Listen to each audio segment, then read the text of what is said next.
di ba? Korea. Hindi po sa Korea, ya. Korean po sila. Part pa din po siya ng Oman. Kamsahamnida. Amen, hindi po siya Korea. Ayun nga siya. Amen, marami pa lang mga Koreano dito, hindi naman ako na-inform. Amen, but magandang umaga po sa bawat isa. And nakaka-bless po. Tingnan nyo nga po yung mga katabi nyo.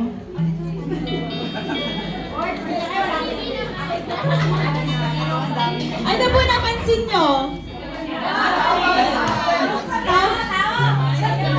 Parang ano? Sabihin ko nga, sister, brother. Sabihin niyo po sa katabi nyo. Parang iba ka na ngayon.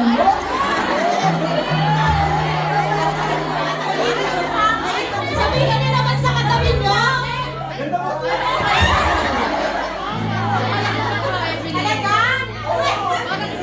Amen. Grabe, di ba? Ibang-iba ka na ngayon. Mula nung unang araw kitang makita. Amen. Grabe yung glow up. Amen.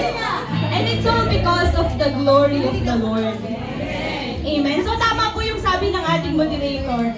Ako po kapag nagsasalita, gusto ko po talaga yung interaction. Gusto ko po yung gising kayo, yung hindi po kayo inaantok. Amen. So kung kayo po yung nag-a-agree, you can say amen. Amen. Ay wow, praise God. So sana po hanggang mamaya ganyan pa din po yung energy ng bawat isa. Amen. So ako po yung nagpapasalamat sa Panginoon sapagkat minsan pa itinayo ako ng Lord para po sa kanyang mensahe sa umagang ito. So gusto ko lang pong itanong sa bawat isa, sino po dito yung may dalang cellphone ngayon? Lahat! Amen. Kanina po marami-rami po kaming na-connect sa Wi-Fi. Ayaw pala humina. Amen. Ano po yung brand ng phone nyo?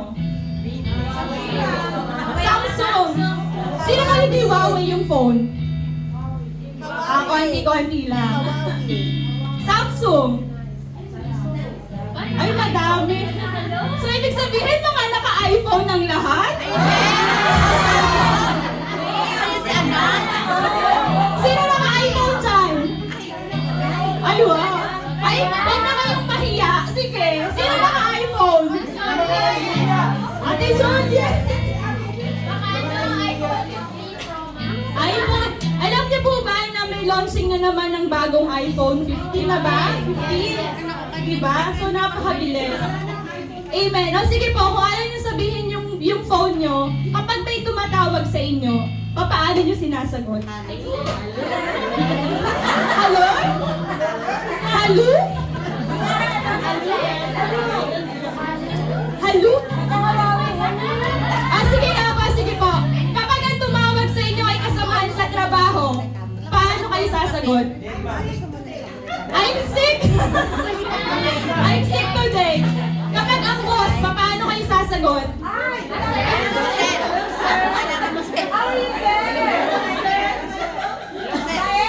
Mabait, di ba? Paano naman pag-asawa? Ano naman? Nagsahin ka na ba? Parang pag-asawa daw. Ay, noon yun. Ano? Paano naman kapag mga nanay ng estudyante? Ayos, madam. What can I do for you?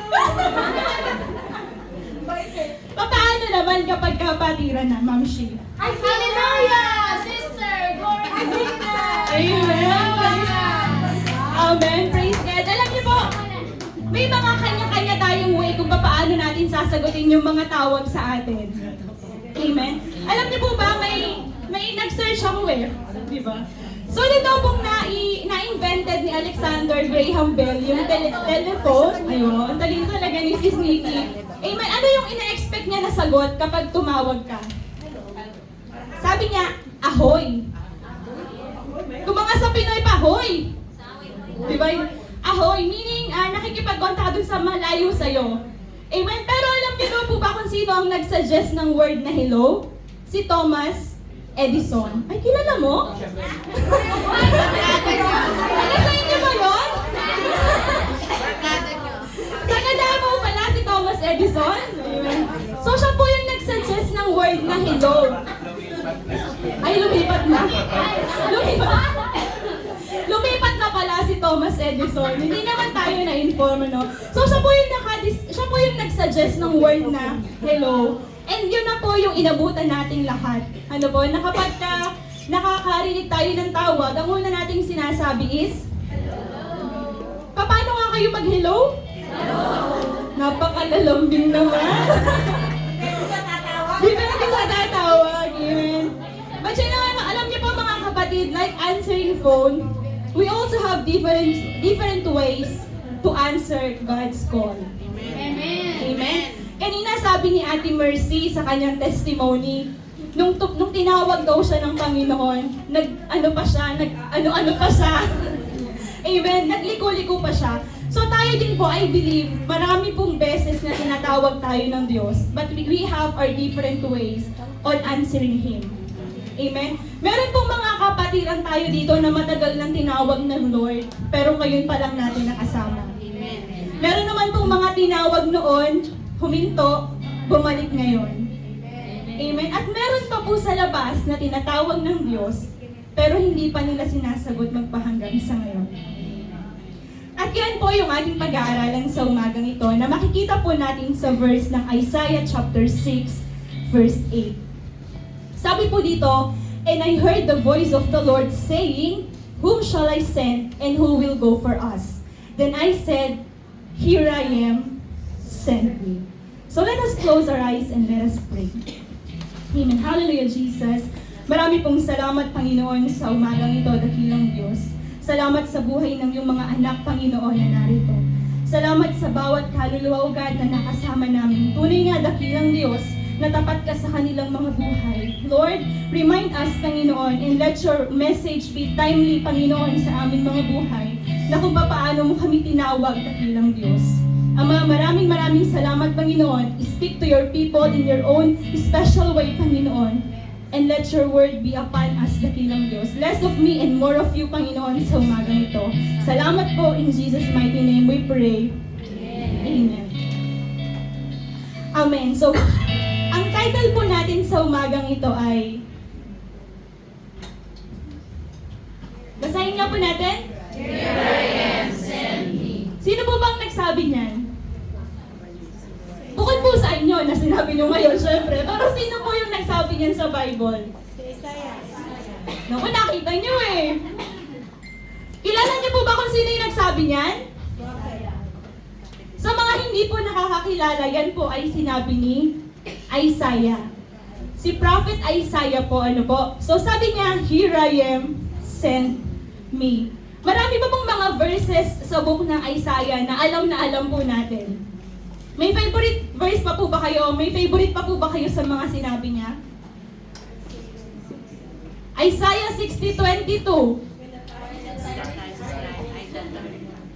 Sa mga taong umaasa, sa mga taong may inaasahan, favorite po natin yan. When the time is right, I, the Lord, will make it happen. Isaiah 60:22. Ano ba po? Isaiah 41:10. Ano daw sabi doon? Amen. Marami pong mga verses sa Isaiah na kung saan mga favorite natin. And alam niyo po ba, siya rin po yung nag-prophecy dun sa kapanganakan at maging dun sa pagkamatay sa krus ni Jesus Christ. Amen. So, kilalanin po natin si Isaiah kung bakit niya nasabi yung mga katagang ito. So, sabi ko nga po kanina, mayroon tayong kanya-kanyang pagsagot. Depende sa tumatawag, sabi nga natin, di ba? Pero paano kung ang tumatawag sa atin ay ang Panginoong Jesus? Amen? So, dito po, meron po akong inihandang mga Bible character na makaka-relate po yung bawat isa kung paano po tinawag tayo ng Panginoon. Sige, simulan po natin kay eto, kilala niyo ba to? Here I am, I'm not going. Yung tinawag siya ng Panginoon, pero tumakas siya. Si Jonas, praise God po sa buhay ng ating mga kapatid. At dinag mo na ba? Kaya pala eh. Alam talaga yung story, amen. Praise God. Hallelujah. Salamat po sa mga nakakaalam ng story ni Jonas. Sabi sabi po ng verse chapter 2, tinawag po siya ng Panginoon and sabi sa kanya ng Diyos, pumunta ka sa Nineveh. And ito po yung sagot niya. But Jonah ran away from the Lord and headed for Tarshish. He went down to Joppa, where he found a ship bound for that port. After paying the fare, he went aboard and sailed for Tarshish to flee from the Lord. Sino po dito yung mga tumakas sa Lord? Amen. Yung mga tinawag pero tinakasan yung pagkatawag nila. Guilty? Amen. Hallelujah. Tayo po minsan tinatawag tayo ng Diyos pero tinatakasan natin yung pagkatawag natin. And then, marami pong mga Kristiyano yung nag-aala Jonah. And sa testimony po ni Sis Marcy kanina, parang nag-ala Jonah din po siya eh. Tinawag siya pero tinakasan din niya yung pagkatawag sa kanya ng Panginoon. Amen. Sino pa po?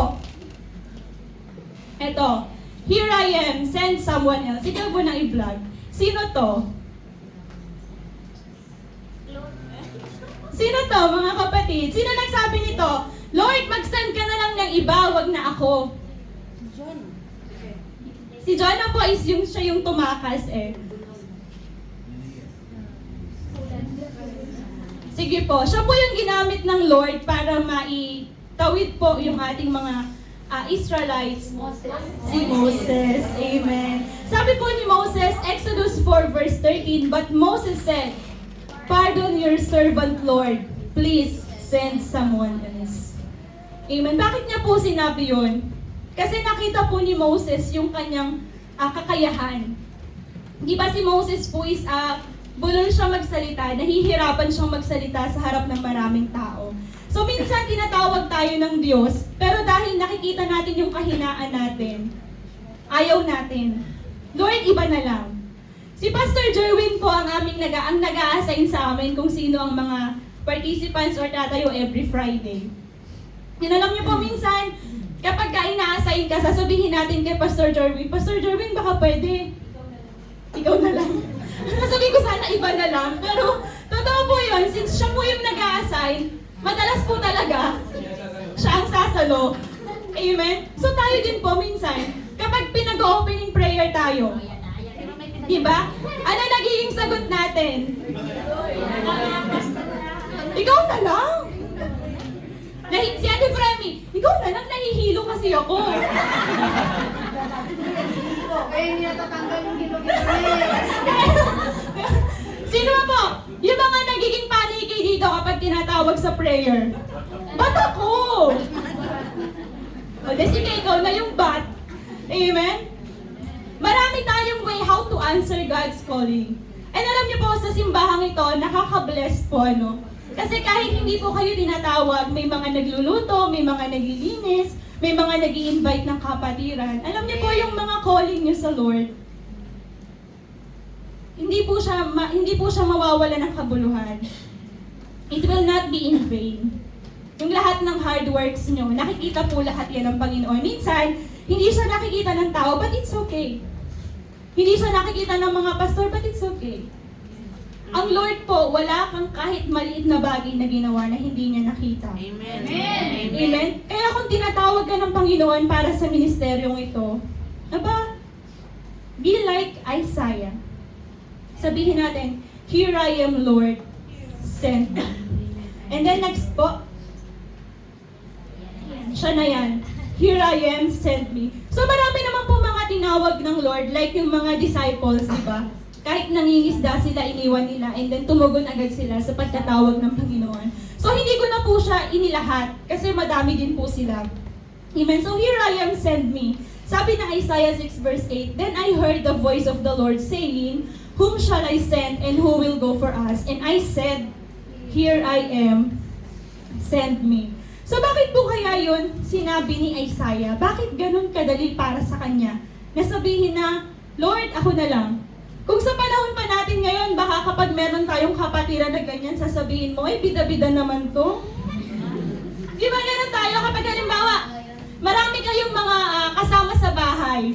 And then yung isang kasama niyo is parang, okay boss, ako na lang. Di ba parang feeling, bida-bida naman to, lagi na lang siya, gusto na lang lagi siya. Siya na lang lagi magaling, siya na lang lagi yung talented. Amen? Minsan kapag inuutusan tayo ng amo natin, parang maiisip natin, siya na naman yung inutusan, bakit kaya hindi ako? Amen?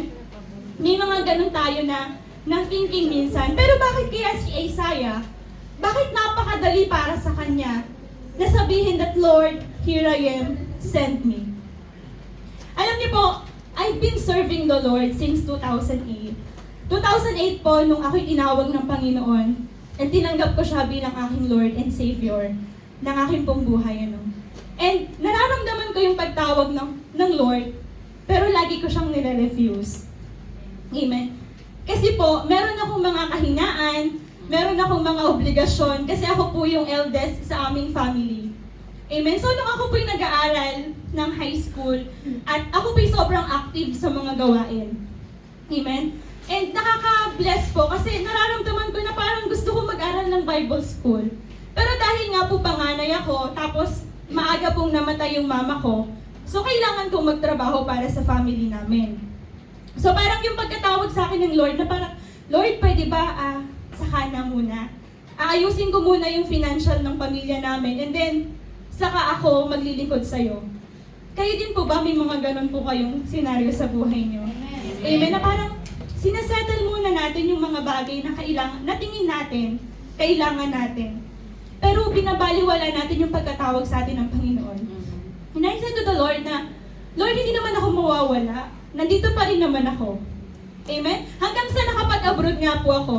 Alam niyo po ba, bago po ako mag-abroad, gustong-gusto ko po talagang pumasok ng Bible school. Kaya lang, financial po talaga is problema. So, nag-abroad po ako. Hanggang sa nakilala ko nga po siya, naging kami, ganyan. And alam niyo po, sabi ko sa kanya noon, sabi ko, okay lang ba bago tayo magpakasal, mag-aaral muna ako sa Bible school. Nandun yung desire. Nandun yung pagkatawag ng Lord na gusto ko talaga. Gusto ko kasi, alam niyo, yung gusto ko kasi is maging missionary. Yung ganun po ba? Yung, alam niyo po ba yun? Yung parang, hindi naman yung talaga ganito yung plano ko, pero yung bang isa-send sa ibang mga lugar para mag-share ng word ng Lord, yun po talaga yung desire ko before. So gustong-gusto ko mag-aral. Kasi syempre, hindi tayo po pwedeng basta tatayo, magsasalita. Kailangan, equip din tayo. Kailangan, may alam din tayo. So yun yung desire ko before. Hanggang sa nagpakasal na nga kami, tapos hindi na naman natuloy.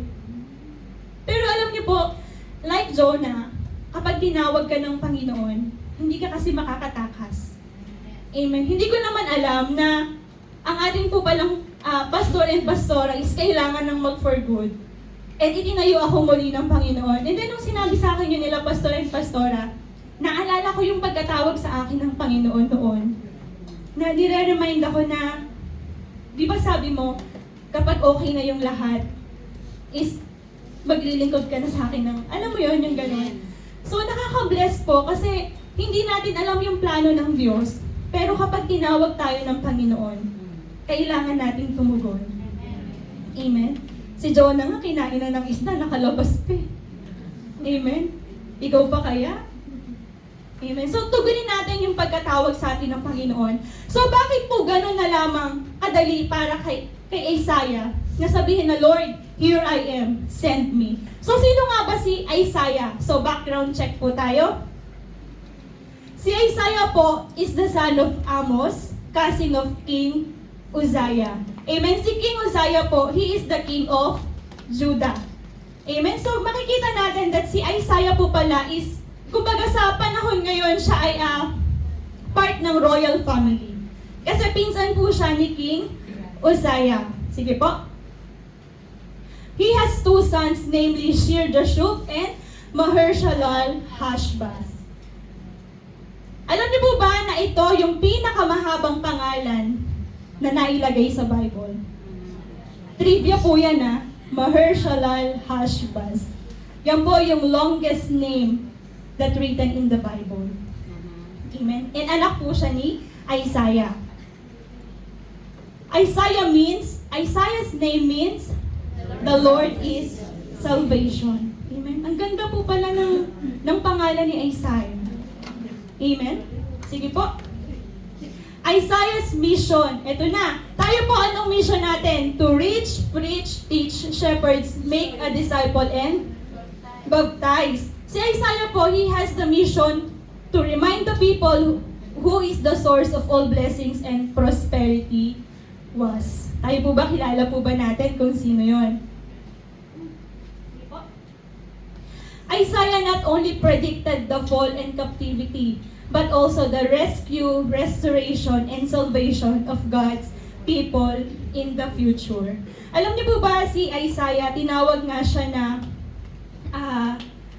the prophet of salvation. Amen? Kasi hindi lang yung mga fall at captivity yung nakita niya, kundi nakita rin niya yung rescue, restoration, and salvation ng Panginoon. Imagine po natin, si Prophet Isaiah po, he served 4 kings of Judah. Amen? Sino-sino po yun? Si Uzziah, si King Uzziah, si King Jotham, si King Ahaz, and si King Hezekiah. Kaya pala kilala mo kanina si kasi ikaw pala ay isang hari. Amen? Si King Hezekiah. Hari pala si King Hezekiah, no? Amen. Sige po. Isaiah's vision predicted the terrible fall and captivity of God's people, yet his response to God was, "Here I am, send me." Amen. Kayo po halimbawa, may nakita po kayong away. Sasabihin mo pa rin ba na, Lord, ako yung pupunta doon? Siyempre hindi. Siyempre mahal natin yung buhay natin. Nung mga nasa dating pananampalataya nga, makakita lang ng pusang itim, di ba? Hindi na tumutuloy sa pupuntahan. Ay, nangiti. Siguro, meron ka ding lakad na hindi pinuntahan dahil may nakita kang itim na pusa. Mamahiin, di ba? Amen. Pero alam niyo po si Isaiah, his vision was terrible fall and captivity. Yan po yung na-vision niya. Pero in spite of that vision, anong sabi niya sa Panginoon? Ang sabi ng Lord, sino ba ang isasend natin? And He said, "Here I am, send me." Amen. Hallelujah. So, bakit gano'n na lang yung pag-asa ni Isaiah? So, ano nga ba yung nangyari kay Isaiah nung panahon na yon, nung araw na yon? Bakit gano'n yung sagot niya sa ating Diyos? Amen. So, si Isaiah po, siya po'y pumunta sa templo. Amen. And he discovered God's presence in most different way. Amen. Parang tayo po, maraming mga beses na bumabalik-balik tayo sa simbahan, pero may araw talaga na iba yung pakiramdam natin. Na parang we are so blessed. So si Isaiah po, that day, he discovered the presence of the Lord in most different way. Amen. Si Isaiah naman po, hindi niya first timer na pumunta sa templo o sa churches sa panahon ngayon. In fact, madalas po siya sa templo. And he has a very good habit of worship. Kasi si Isaiah po, bago pa siya tawagin ng Panginoon, he is a good man na po, having a good life. Amen? Kasi nga po, kumbaga parang buhay na pamilya ba yung tawag doon? Yung parang nakakaangat-angat sa buhay. Ayun, mula po siya doon. And you know, Isaiah, known by the people na siya ay honest, honorable, and trustworthy. Mapagkakatiwalaan pala si Isaiah. So ito yung ipinaranas sa kanya ng Panginoon nung araw na yon, kaya niya nasabi. So ito pong verse na to is Isaiah from verse 1 to 8 na pag-aaralan po natin sa umagang ito. So syempre po, sisimulan natin sa verse 1. Syempre lagi tayo magsisimula sa verse 1. So sabi po na Isaiah 6 verse 1, "In the year of King Uzziah died, I saw the Lord high and exalted, seated on a throne, and the train of his robe filled the temple." So ano po yung nakita ni Isaiah sa verse na to? That God is in control. Amen? Yung panahon po na yan, na siya ay tinawag ng Panginoon, is in that year that King Uzziah died. Nandito po ba kayo nung namatay si Sultan? Amen. Naramdaman niyo yung lungkot? Parang ganoon po nung panahon ni Isaiah. Kasi yung kanilang hari ay namatay. Amen. And si King Uzziah po is very magaling na hari. Imagine po, he reigned 52 years with 4 kings. Si Uzziah po, he reigned 52 years at sumunod sa kanya is yung kanyang mga anak. And nung panahon po nito, sila ay nasa panahon ng pagluluksa. Pero alam niyo niyo po, bago mamatay si King Uzziah, hindi naging maganda kasi naging proud siya. Amen. Ano yung naging parusa niya? Nagkaroon po siya ng leprosy hanggang sa siya po ay mamatay. Pero ganun pa man, yung mga tao kasi yung ipinakita ni King Uzziah sa mga tao niya, parang sabi ko nga nung pinag-aaralan ko to, parang yung naramdaman ko nung panahon na namatay si Sultan. Hindi ko siya kilala, pero nakaramdam ako ng lungkot. Amen? And siguro tayo din po, no? And naramdaman talaga natin na nung panahon na yun, umuulan, madilim yung mga langit. Di ba talagang, alam mo yung naramdam mo yung lungkot? Yung pighati ng mga tao dito? Ano po? So imagine po natin, ganun po yung panahon na yon. And si Isaiah po, hindi lang siya malungkot dahil namatay yung hari niya. Malungkot siya dahil namatay yung pinsan niya at yung kaibigan niya. Pinsan niya po kasi to si King Uzziah. Pero alam niyo po yung nakita niya? That God is in control. Bakit po? I saw the Lord high and exalted, seated on a throne, and the train of his robe filled the temple. Amen. The Lord is seated on his throne. Panatag yung Panginoon, nakaupo siya sa trono niya. Amen? Kaya tayo po, kahit anumang pagsubok yung pinagdadaanan natin, even we are in the darkest hours of our life, God is still in control. Amen. Amen? Nagluluksa yung buong bayan, pero nakita niya sa vision niya that God seated on His throne. And kung halimbawa, puro problema na dito sa kabila, yung si Nanay Rosita nakaupo lang. Kasi alam niya that God is in control. Daranas naman talaga tayo ng pagsubok. Daranas tayo ng mga problema. Hindi naman porket nakakilala tayo sa Panginoon is bed of roses na. Marami pa rin talagang mga pagsubok na pagdadaanan. Pero alam niyo po yun, we have to know and we have to remind ourselves that kahit ano pa yung pagdaanan mo, God is in control. Lagi lang siyang nandun sa throne niya. Sabi nga ng moderator natin kanina, kung naririnig pa ba yung mga prayers natin dahil sabay-sabay tayo? Yes. Because He's in control of everything. Mula dito sa Oman, sa Pilipinas, sa ibang mga bansa, He's still the God who's in control. Amen? Next po, ano pa yung nakita ni Isaiah para lalo siyang sumagot sa Panginoon that here I am, Lord, send me. Notice where God is. He's seated on His throne. Nandun po ang Panginoon. Sige po, next. Isaiah saw the holiness of God. Amen? Yun po yung mahalaga. Sabi po kanina, God is holy. So we have to be holy also. Above Him were seraphim, each with 6 wings. With 2 wings they covered their faces. With 2 they covered their feet. And with 2 they were flying. And they were calling to one another, Holy, holy is the Lord Almighty. The whole earth is full of His glory. Ano po yung nakita niyong in-emphasize dyan? Yung word na holy, di ba po?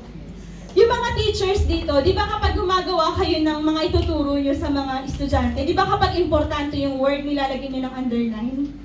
Underline, or ginagawa nyong capital yung letter, di ba? Hina-highlights. O di ba pag sa chat, kapag galit ka, di ba? Caps lock lahat. May ano pa? Exclamation point. Para ramdam na ramdam yung galit mo. Amen? Pero alam niyo po ba, sa panahon ng mga Jews, kapag meron silang gustong i-emphasize, when Jesus want to emphasize, He used the repetition. Kaya makikita po natin dito yung word na holy, hindi lang siya not once, not twice, but thrice. Amen? Holy, holy is the Lord Almighty. Isaiah saw the holiness of God. Nakita ng Panginoon yung pagiging banal ng Diyos. Nakita ni Isaiah yung pagiging banal ng Diyos. Amen? And alam niyo po ba, tayo as we enter worship, tingnan din po natin yung kabanalan ng Panginoon. Amen? Minsan, huwag po kayo magagalit sa akin pero minsan nakakalungkot din kasi, no, na pagdating natin dito, when we enter the worship, minsan yung moderator, hirap na kayong tawagin. Lumalabas na yung sa lalamunan para tawagin yung mga nasa likod, pero ayaw pang magsipunta sa harap. Hindi ko po kayo sinasabing kayo yun wala po akong sinasabing ganon. Amen? Pero alam niyo po ba na the reason why we are here? Yung dahilan kung bakit kayo nagpunta dito, sige po, sabihin natin na excited. Naintindihan naman po natin na excited kayo, na-miss niyo yung mga kapatiran. Pero yung 9 o'clock po is time of worship. Pag 9 o'clock na po, huwag na natin pag-intayin ng Lord. Amen. Amen? Because our God we serve is a holy God. Amen. Amen? And kapag nandito na po tayo during service, may mga nagkukwentuhan, may mga nagkakainan. Di naman tayo nasa restaurant. Amen. May kainan naman tayo after ng service. Tama po? Pwede naman tayong magkwentuhan during the eating fellowship. Amen. O kung gusto niyo talaga makipagkwentuhan, agahan niyo yung punta. Hallelujah. Ayun na mag-adjust. Amen? Amen. Alam niyo po yan, hindi ko po sinasabi na huwag kayong mag-usap. But what I want to emphasize is we have to respect that God is holy. Amen. Hallelujah. And alam niyo po ba, ang dami niyong oras. Pero hinihingi sa atin ng Lord from 9 o'clock to 12. Amen? So ibigay natin sa Kanya. Minsan sinisisi mo pa yung Panginoon, hindi man ako na-bless sa gawain ngayon. Parang ang dry-dry ng gawain. Paano? Hindi ka naman nakafocus sa Kanya. Amen. Amen? Tapos ikaw pa yung maninisi sa Lord, parang hindi man ako na-bless. But in the first place, hindi naman dapat yun yung reason mo kung bakit ka pumunta dito eh. Your reason is to praise your Lord. Yun yung dahilan mo. Yun yung pagkatawag mo.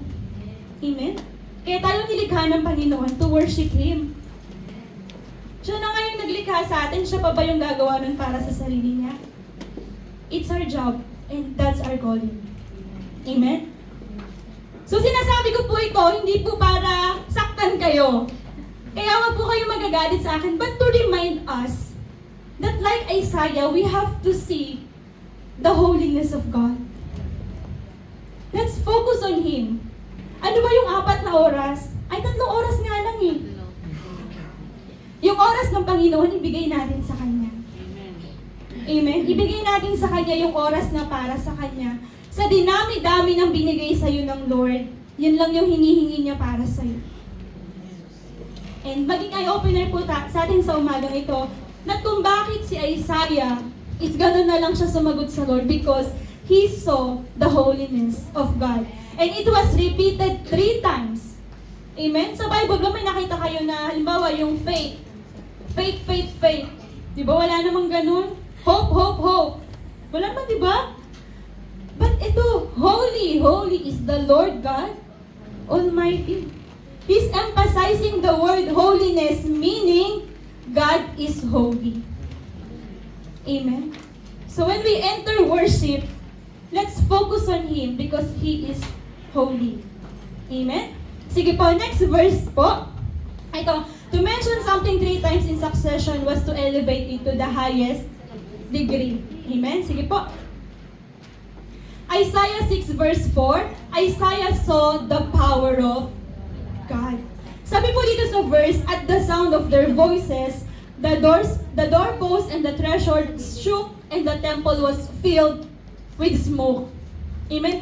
Alam niyo po, hindi ko po matandaan kung kailang worship service natin yon na ang naririnig ko po is sobrang lakas na sigawan. And then pinanood ko yung video natin, and then nag-aasa ko kila Sister Kay, kila Sister Sharon, ang dami bang sumisigaw kanina? Amen? You know, but I heard yung mga pagpupuri ng mga anak ng Diyos. Pero nung pinanood ko sa video, wala namang mga sumisigaw. Amen? Meaning, when the presence of the Lord is here, pinupuno niya yung presensya niya. Amen? Yung lugaring ito. And alam niyo po, nakaka-bless. Salamat po sa buhay ng ating mga music team. Na nararamdaman natin yung presence ng Panginoon through them, during praise and worship. Amen? So yun po, Isaiah saw the power of God. Minsan kapag praise and worship, hindi mo alam saan ka na napupunta. Talon ka ng talon, di ba? Nagsimula ka dito, napunta ka dito sa gitna. Tapos sa worship, pagdilat mo, parang hindi naman ako dito nakaharap kanina eh. Ba't parang dito na ako nakaharap ngayon? ngayon, hindi mo namamalayan. Because the presence of the Lord is here and His power is here. And Isaiah is made aware of the omnipotent power of God. So kapag nandito yung power ng God, you have to be aware. Amen? Inapupuspos na yung mga katabi mo, ikaw nakatingin lang sa kanilang ganyan. Nanonood. Observant yun. You have to worship on your own. And God will reveal and mararamdaman mo yung power ng Panginoon. Amen? Isa po ito sa mga naramdaman ni Isaiah. Isaiah saw the power of God. Amen. Sige po, next verse po. Isaiah 6 verse 5. So ano po yung nakita dito ni Isaiah? So natatandaan po ba natin? Ano po yung una? Verse 1? Isaiah saw God is in control. Verse 2 and 3, Isaiah saw the holiness of God. Isaiah 6 verse 4, Isaiah saw the power of God. And then ito po, 6 verse 5, Isaiah see His weakness and sinfulness. Minsan po naranasan niyo po ba na during worship service, iyak kayo ng iyak?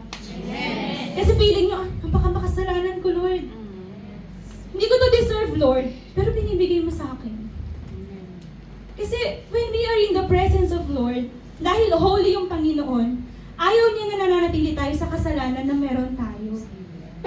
Amen? Kaya nagkakaroon po tayo ng conviction. Diba? Minsan nagkakaroon ka ng isip na, Lord, hindi ko na talaga uulitin to. Diba? During worship service, iyak ka ng iyak kasi sinasabi mo sa Panginoon lahat ng mga nagawa mong kasalanan sa Kanya. And it's very important po. Hindi po masamang umamin ng mga pagkakamali sa Panginoon. Sabi ni Ate Cheryl kanina sa testimony niya, nasaktan ko ang Lord. Pero yung blessing ng Panginoon, grabe. Amen. Tayo po, maraming mga bagay, maraming mga pagkakataon na unnoticedly nasasaktan natin yung Panginoon. May mga bagay tayo na hirap tayong isurrender sa Kanya. Amen. Pero alam nyo, kapag ina-acknowledge natin yung kasalanan natin, and we are genuine na humingi ng tawad sa Panginoon, syempre kailangan, may action din tayong gagawin. Amen? Hindi yung nagkakasala ka, ngayon, ganito yung ginawa mo, nakipagmarites ka. Nagsorry ka sa Lord, kinabukasan siniraan mo na naman yung kapatid mo sa iba. That's the work of Satan. That's the work of Satan, amen. And don't let the work of Satan stay in your life. Amen. Na pag sa simbahan pumasok sila, sasabihin ni Satan, ay, sa akin to eh. Amen? Imagine nyo papapasok si Satan tsaka si Lord dito. Ito sa akin to. Hindi naman to nagpupuri, ito sa akin to. Amen? So we have to acknowledge our weaknesses and sinfulness. Sabi po ni Isaiah sa 6 verse 5, Woe to me, I cried, I am ruined, for I am a man of unclean lips, and live among a people of unclean lips. And my eyes have seen the King, the Lord Almighty. So alam niyo po si Isaiah, he saw his weaknesses and sinfulness. Kaya bago pa siya tawagin ng Panginoon, nakita na niya yung kasalanan niya. And nakahingi siya ng sorry sa Panginoon. Sabi niya, Lord, ako'y makasalanan. Unclean lips. Ano po yung iniisip niyo sa unclean lips? Sinungaling, maraming mga kasalanan, Sabi niya, minsan, ito po tayo, I live among a people of unclean lips. Minsan gusto na nating magbago, pero yung mga nakapaligid sa atin, hinahatak tayo. Amen? Hinahatak pa rin tayo dun sa buhay na gusto na nating iwanan. But we have to be strong. Amen? We have to stand kung ano yung pagkatawag sa atin ng Panginoon. Minsan po kasi parang may mga pagkakataon na go with the flow na lang tayo. Kapag nasa labas tayo, ginagawa nila to, alam mong mali, pero you will go in the flow. Parang, sige na lang. Hindi naman ako nakikita, wala naman nakakakita sa akin. Pero nakikita po tayo ng Diyos. Amen? Tapos pupunta ka sa Panginoon, iiyak ka, hihingi ka ng tawad, and then uulitin mo na naman. Amen? Parang paulit-ulit lang. But God reminded us na yung mga kasalanan, lagi siyang open arms para patawarin po tayo. Amen. So, patuloy tayong bumalik sa ating Panginoon. The closer we get to God, the more aware we are of the sin in our lives. Totoo po yun. Dati parang okay lang naman sa'yo kahit magmura ka, okay lang naman sa'yo kahit magsalita ka ng masama sa kapwa mo. Pero ngayon, parang hindi na pwede yun. Alam mo, yung may nahihirapan ka na, kasi alam mo na yung tama at alam mo na yung mali. Alam niyo po, minsan nga, no, nakakalungkot kasi kapag Kristiyano ka na, mataas po yung tingin sa atin ng mga tao. Amen? Kapag nakagawa ka ng konting mali, sasabihin sa'yo, Kristiyano pa naman yan. Born again yan. Amen? Mataas kasi yung tingin sa atin ng mga tao eh. Di ba ganon? Minsan nai-insult tayo, pero parang, oo nga no, Kristiyano ako, pero bakit ganon ako? Amen? Pero minsan hindi din natin maialis sa mga tao kasi tinitingnan nila yung standard ng Kristiyano. Alam mo yung parang sa kanila ang taas-taas talaga ng standard ng Kristiyano eh. Kapag yung hindi nagsisimba gumawa ng mali, parang okay lang. Pero kapag yung nagsisimba gumawa ng mali, parang iko-condemn ka na talaga nito. Ba yan? Isimba pa naman kada Friday, pero ibang-iba naman yung buhay. Amen? Alam niyo po, though na-accuse tayo, though nakakaramdam tayo na parang, kala mo naman kung sino tong magaling, kala mo naman kung sino tong malinis, di ba? Ganon din tayo. Pero ang dala-dala po kasi natin is pangalan ni Kristo eh. Kasi when you say you're a Christian, you have to act like one. Amen. Amen? Hindi mo pwedeng sabihin Kristiyano ka, pero taliwas naman sa pagiging Kristiyano yung ginagawa mo. Kasi dala-dala po natin yung pangalan ni Kristo. When we say Christian, it's Christ-like. Mahirap naman talaga, pero from glory to glory, kaya ng Panginoon na baguhin tayo. Sa lahat ng kasalanan, anumang karumihan, meron yung buhay ng bawat isa. And the more we get closer to God, the more aware we are of our sins in our life. That's why it's easy for us na manghingi ng sorry sa Lord kasi alam natin yung pagkukulang natin. Sige po. Ito po, Isaiah 6 verse 6 to 7, Isaiah experienced God's grace. So ito na nga po yung sinasabi ko, yung mga kasalanan natin, kapag lumapit tayo sa Panginoon, ano yung ginagawa niya? Then one of the seraphim flew to me with a live coal in his hand, which he had taken with tongs from the altar. With it he touched my mouth and said, See, he has touched your lips, your guilt is taken away and your sin atoned. Minsan tumanta ka lang ng isang worship song pero feeling mo na, ano tawag doon? Nadurog, ay grabe naman. Dinurog agad. Minsan isang worship song lang pero parang feeling mo release ka na. You've been touched by the Lord. Amen. Amen? Ako, hindi ko po alam kung nararanasan nyo, pero may mga pagkakataon po na, alam mo yun, yung parang the whole week, ang bigat-bigat ng pakiramdam mo. Pero isang worship song lang, parang, Amen. wow, grabe yung presence ng Lord. Amen. And minsan, the whole day, ang bigat-bigat ng araw mo. Pero when you lock your door, you pumunta ka sa kwarto mo, nilock mo yung pinto, nag-pray ka, and you felt the presence of the Lord. Amen. Nare-release tayo. Amen? Alam niyo po ba, si Isaiah, hindi lang po yun yung naramdaman niya. Sige po, next. Isaiah felt the burning coal, but inside, he felt something even more. Forgiveness. Amen? Kaya naman pala, ang dali-dali para kay Isaiah na sabihin na, Lord, here I am, send me. Kasi nakita niya that God is in control. Nakita niya that the holiness of God, the power of God, nakita niya yung sarili niya as sinful and weakness. Isaiah experienced grace and forgiveness. Kaya ano yung sabi niya sa verse 8? Isaiah heard the voice of the Lord. Then I heard the voice of the Lord saying, Whom shall I send? Sa umaga pong ito, kung sasabihin sa inyo ng Panginoon, Whom shall I send? And who will go for us? Ano po yung sasabihin natin? Kaya ba natin itong sabihin? Amen. Here I am, send me. Amen. Sinabi po yan ni Isaiah, that Lord, here I am, send me. Alam niyo po, napakadami pong mga Kristiyano sa labas na nangangailangan ng Panginoon. Amen. And isa po tayo sa mga tinawag ng Lord na alam niyo po, maging encouragement sa bawat isa na yung naranasan natin, hayaan din natin ang maranasan ng iba.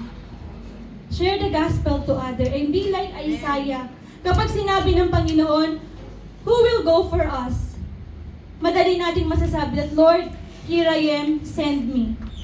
Hindi natin masasabi na, Lord, may pasok kasi ako bukas. Hindi ako pwede, Lord, pagod kasi ako maghapon.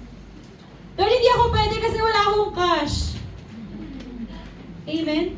Ang dami nating rason. Ang dami nating mga dahilan. Pero kapag gusto, kapag ayaw, so yung mga nagdadahilan, alam na namin na ayaw nyo. Amen? Kayo po ang nagsabi niyan, hindi po ako. Amen? Then he heard the voice of the Lord, whom shall I send? And ito po yung sinasabi ng Panginoon this morning. Amen? Alam niyo po, sabi ng Biblia, napakarami na daw pong aanihin. Pero kukunti ang mga mag-aan. Sa darating pong anniversary, yung atin pong venue can accommodate 600. Hallelujah. Glory to Jesus. And I have the faith na pupunuin po yun ng Diyos. Amen. Sino po yung isasend ng Panginoon? Amen. Tayo. Hindi po natin mapupuno yun ng tayo lang. Amen. Binilang ko po kayo kanina nasa 60 nung nag-start po tayo. 600 po yung kasya dun sa venue. Ay, amen, tama! Times 10! Praise God! And you know, lagi ko itong sinasabi kila Pastor Jerwin, I have this faith that the Lord is pupunuin yung lugar. Amen. Yung naranasan natin, iparanas din natin sa iba. Nag-aantay po yung Diyos sa kanila. Hinahanap sila ng Panginoon. At maging instrumento po tayo. Yung mga kakilala niyo po, yung mga matagal niyo na pong gustong i-invite, ito na po yung chance natin, ito na po yung pagkakataon natin. Amen? Kaya po tayo nagkakaroon ng mga offering, ng mga pledges, para po ma-provide yung malaking place, para po ma-provide yung pagkain nila, at yung iba po pong pangangailangan. Because our anniversary po, 16th year anniversary. Amen? So alam nyo na po, assignment nyo, ilan? Times 10. Kaya ba? When God said, whom shall I send? Amen. Send me, Lord. Amen. 600 po yung kaya doon. And God ang magpupuno po ng lugar niyon. Amen. Hanapin po natin yung mga tupa na naliligaw. Amen. Ang ating pong church is Jesus the Good Shepherd Church of Oman. Jesus po, He is our shepherd. And tayo po na mga mababait na tupa, hanapin natin yung mga tupang naliligaw. Sino dyan mababait na tupa? Wala namang kambing dito, di ba? Lahat dito tupa, amen? Praise God. So yun po yung message ng Panginoon sa atin sa umagang ito. At magtatapos po ako sa ating pong conclusion. Ay, meron pa pala. Ito po, God called, Isaiah answered. God commanded, Isaiah obeyed. Amen. Alam niyo po ba yung reason kung bakit kayo nandito? Because God called you. And you answered. Kaya kayo nandito eh. Kasi sumagot kayo sa Panginoon. Pero, may commandment ang Lord. We have to obey. So, ang trabaho po natin, hindi natatapos lang sa pag-upo lang dyan. Amen? Be like Isaiah, Lord, bigyan mo ko ng trabaho. Amen? Anong kaya kong itulong sa simbahan? Anong kaya kong itulong sa ministeryo? Alam niyo po, I'm I'm so blessed. Nung nagbakasyon po ang Ma'am si Rosita, marami pong mga kapatiran na, sige ako na muna sa ushering. Amen. Amen? Na yung mga bagong kapatiran na dumadating, ina-assist nila. Ngayon po na nasa Pilipinas ang ating pong kitchen ministry head, may mga tao din pong, may mga kapatiran din po na, sige ako na. Amen. Hindi po kami namang problema na, sino kayang magluluto? Na wala pong ganun. Amen. Nakaka-bless po ang simbahan ito kasi nakikita yung unity. Amen? God unite us bilang isang katawan. Ano po na, alam niyo po kapag Friday, nagugulat na lang ako. Meron ng mga naguhugas ng plato, may mga nag-aayos ng upuan. Amen? Our labor po is not in vain.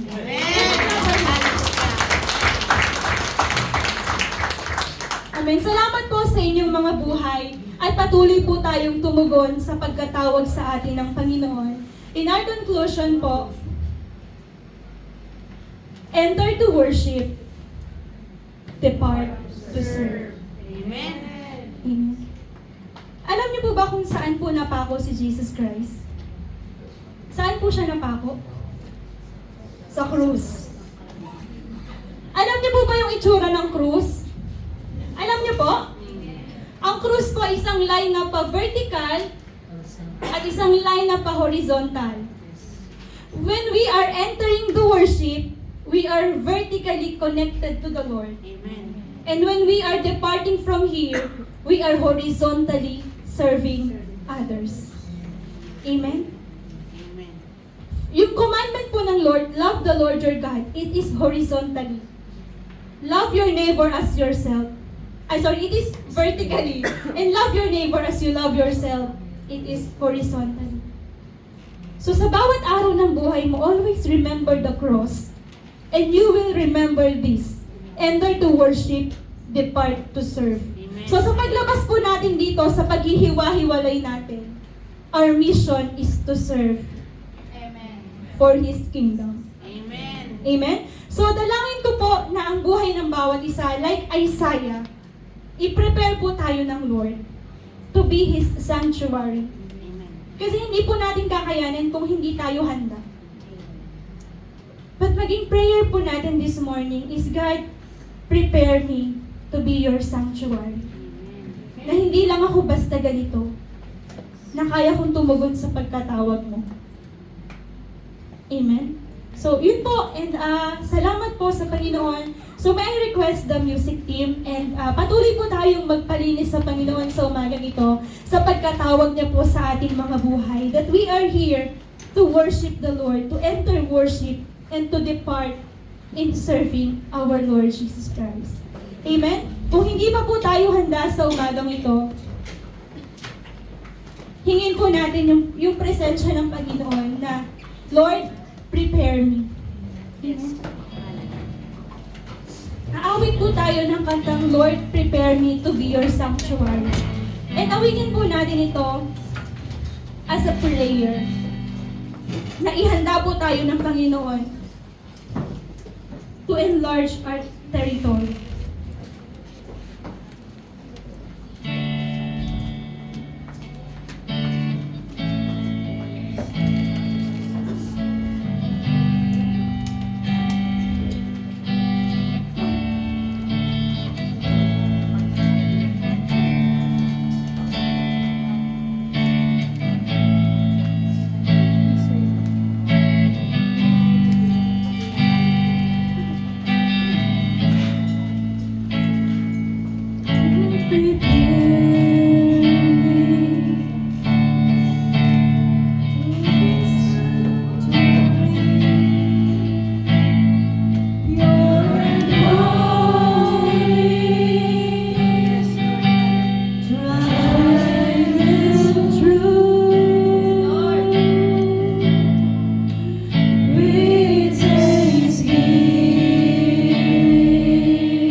Jesus. Hallelujah, Lord.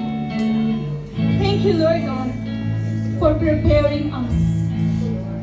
Lord, wala kaming kayang gawin kung kami malayo sa iyo.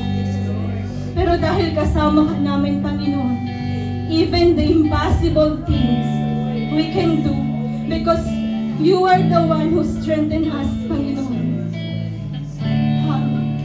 Lord, sa mga kapatid ko na hindi pa nare-receive yung calling nila sa mga oras na to, speak to them, O God.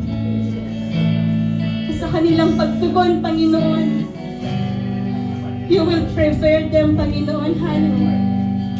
Hindi dahil sa kanilang talento, Panginoon, hindi dahil sa kanilang kakayahan, but with thanksgiving in their hearts, Panginoon, that our calling, Panginoon, gagawin namin ng may pasasalamat sa iyo, dakilang Diyos, for you deserve all the thanksgiving of your people, Panginoon. Lord, we are your living sanctuary, Panginoon.